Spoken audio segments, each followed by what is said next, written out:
Store on Mission, and Lindsay Wilson is the Director of Youth Programming. Both are extremely impactful and lead incredible parts of the Epicenter's mission. So let's go ahead and give it up once again for Lindsay and Chris.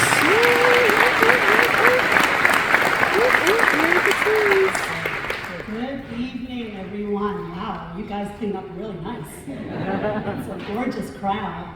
So you've heard a little bit tonight about what poverty looks like currently, and you've also heard some about what the Epicenter is planning to do to help those we serve through empowerment. The next focus of our mission is strengthening families. Strengthening? Well, you might ask what strength looks like, and it's going to look different to different people. To me, it looks like whatever it took to bring that pig in here earlier. Did you see the size of that pig? That thing was huge. That's strength. Well, I did ask our kids what strengthening families meant to them, and this is what they came up with.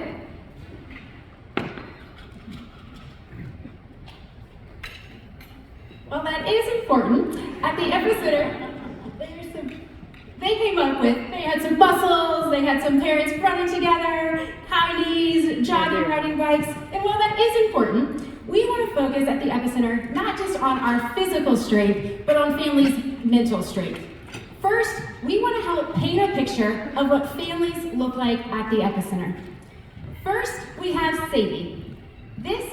She lives with her mom, her dad, her older sister, and a lot of cats. This is Terrell. He currently lives with his grandmother while his dad is in jail.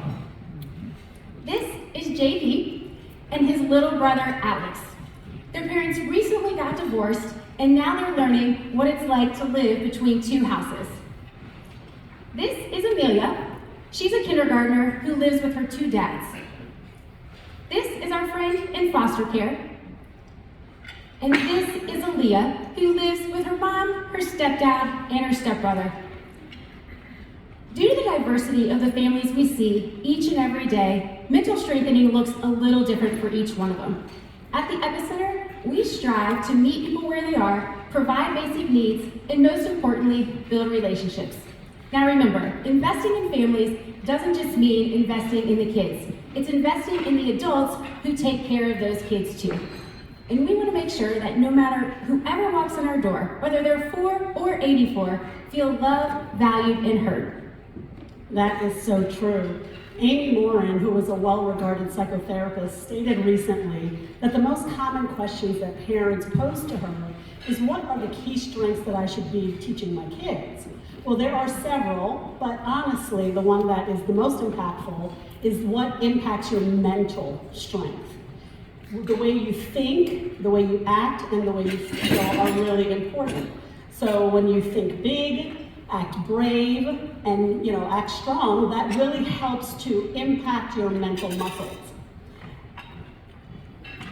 We've seen many people successfully achieve this over time. She then goes on to explain several things that mentally strong people always do. And tonight, we want to share some of those habits with you. Our goal at the Epicenter is to integrate these things into our everyday programs for both kids and adults as a way to strengthen families.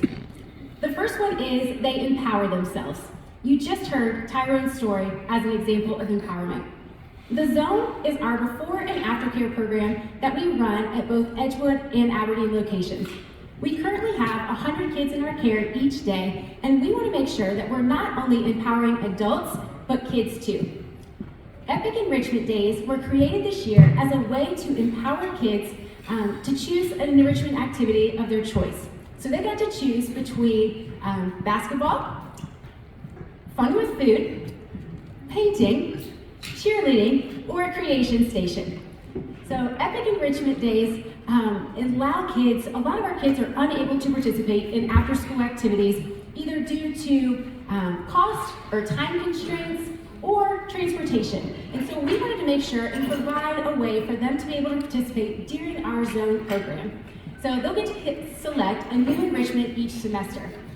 So Epic Enrichment Days were created as a way to empower kids to try something new, get out of their comfort zone, and possibly even find a new hobby that they love. Enrichment Days spark a curiosity and a belief in a child that one day they might become a coach, an engineer, a chef, an artist, or a basketball star. You know, at the EPICENTER and at Tabitha's house, every single day is different. We don't select the families that walk through our doors every day, and it is really important to understand that we never know what a day is going to be like. We might be cheerleading kids. We certainly might be in the process of planning a community event, helping a neighbor shop for food in our choice pantry, or helping somebody that is re-entering the workforce for the first time pick out a brand new outfit at Tabitha's house. We know we like to shop at Tabitha's house. I just have to throw that in there. So each day is different, but regardless, what we do is help people own their mistakes. And that's really central to what we're working on. That's one of those key things. People own their own mistakes. This skill is often learned in childhood, but for some people it comes to them a lot later. Some of the people come to us at different stages of drug and alcohol recovery, for example. Some have been with us for many, many years. Some, even like our friend Joe, who was a dedicated volunteer, may have been in recovery for 30 years and is now serving with us here. It doesn't matter where they are in that journey.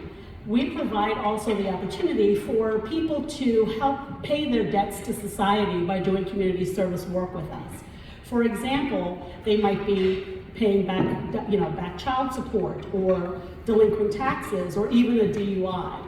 What is important is that sometimes, although they've burned every bridge, every relationship bridge that they have, they are now at a point in their lives where they're willing to own those mistakes and really chart a course ahead. Some people come to us through other referral partnerships. Recently, we worked with a woman who came to us after years of domestic abuse. And in spite of that, we were able to help her chart a new course. This lady, let's call her Jane, came to us with over 100 hours of community service to work.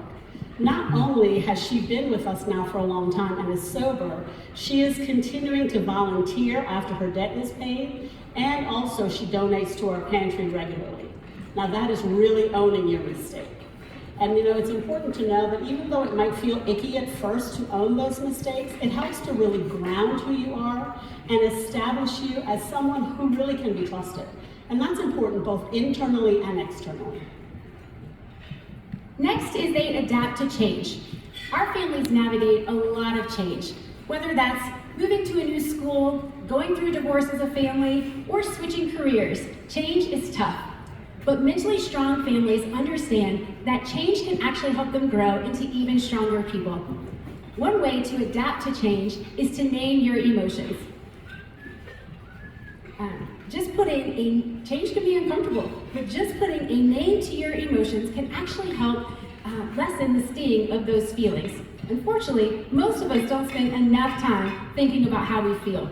So when our families are faced with a major change, we encourage them to talk with each other and with our staff about how they're feeling. More importantly, we want to help them find the right words to define and describe those emotions. Are they happy, sad, frustrated, eager, or nervous? Each morning during our zone program, we facilitate social emotional learning lessons.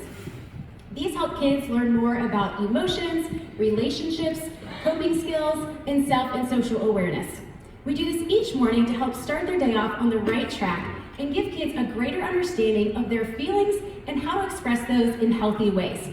Change is inevitable, and so we want to help prepare our kids and their families to be able to adapt to those changes. Next, mentally strong people know when to say no.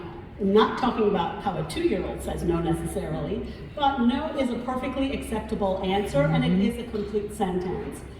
No can mean the difference between ending the cycle of domestic violence or breaking that cycle of unwanted and inappropriate touch, for example. I started to say earlier about a woman that we worked with who came to us after domestic violence brought her to the point where she was ready to say no. When she came to us, she literally escaped only with the clothes on her back. That's all she had. We were able to help her, yes, with free clothing and food, toiletries, things that we do every day. But we also helped her with referrals so that she could really start to embark on her new life. Looking ahead, we intend to help people like her learn about financial independence.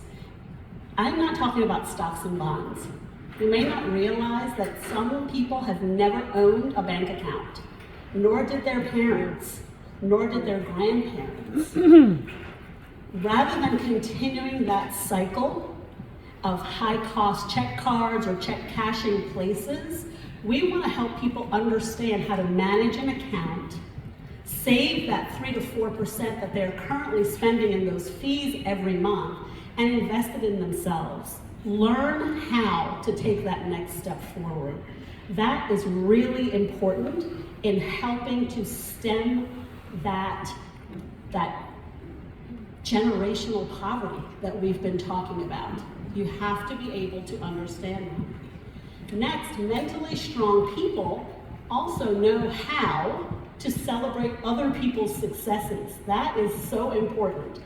So much more can be said about that, but rather than talk about it, why don't we take a moment and celebrate the people that have come through our programs and the success that we have seen at the EPICENTER for the last 10 years and Tabitha's house for the last 25 years.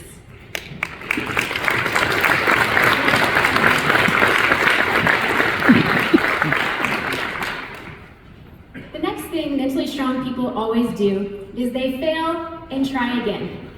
Failure in the eyes of our kids could look like not getting the grade they wanted on a test, being left out from the cool kids, not making the team, or getting sent to the principal's office for fighting. But this is why relationships are so important. Our kids need to know that no matter what they have done or not done, that they have a support system of people to walk alongside of them despite their failures or setbacks. Kids and adults need to know that they are heard, that they're safe, that they feel seen, and they're loved in order to have the courage to keep trying. Being heard is so close to being loved that for most people, it's the same thing. And so listen to their stories, make time, and show up. I think it is so important that the EPICENTER is not just another place where our families feel like they are failing or that they're not enough. And so our staff and volunteers truly can help change the trajectory of a kid or adult's life simply by making time to listen. When people have a community that sees them, really sees them, and supports them, that can be the difference that they need to keep trying.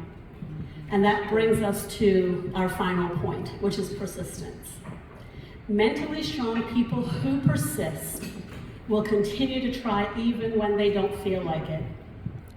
They just continue to go. And they really often will find out that they were much stronger than they ever realized. And that's the beauty of the work that we do, is watching that happen.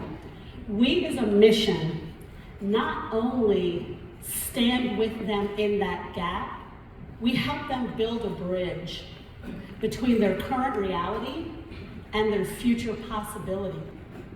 We want to thank you for your dedication and for standing in that gap with us and building that bridge. Thank you so much. Have a good night.